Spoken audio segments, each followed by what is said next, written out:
आकाशवाणी नागपूर. आभार आणि पटवर्धन आपल्याला ठळक बातम्या देत आहे. आषाढी एकादशीच्या यात्रेसाठी शेगाव येथून प्रस्थान केलेल्या संत श्री गजानन महाराजांच्या पालखीचं आज अकोला जिल्ह्यातील भौरद इथं आगमन झालं.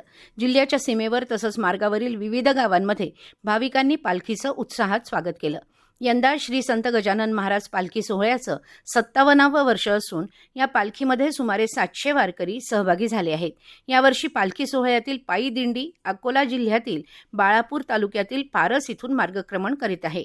या पालखी सोहळ्यात सहभागी होणाऱ्या हजारो वारकऱ्यांच्या आरोग्य सेवेसाठी अकोला जिल्हाधिकारी वर्षा मीना, जिल्हा परिषदेचे मुख्य कार्यकारी अधिकारी अनय नावंदर आणि महापौर शारदा रणजित खेडकर यांच्या मार्गदर्शनाखाली सार्वजनिक आरोग्य विभाग आणि जिल्हा परिषदेची आरोग्य यंत्रणा पूर्णपणे सज्ज झाली आहे.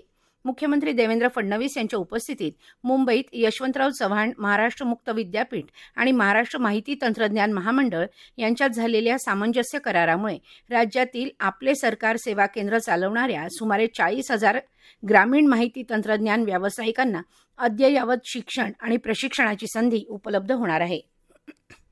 नीट फेरपरीक्षेत पुन्हा पेपर फुटल्याच्या वृत्ताचा NTA अर्थात राष्ट्रीय चाचणी संस्थेनं इन्कार केला आहे. कालची परीक्षा सुरक्षित आणि गैरप्रकारमुक्त वातावरणात पार पडल्याचं NTAनं म्हटलं आहे.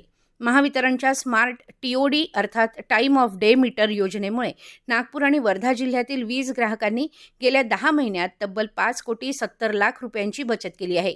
जुलै 2025 ते एप्रिल 2026 या कालावधीत नागपूर जिल्ह्यात 5,05,00,000 तर वर्धा जिल्ह्यात 65,00,000 रुपयांहून अधिक सवलतीचा लाभ ग्राहकांना मिळाला.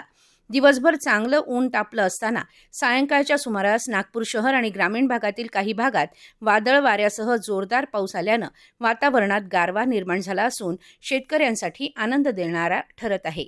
याबरोबरच हे ठळक बातमीपत्र संपलं. नमस्कार.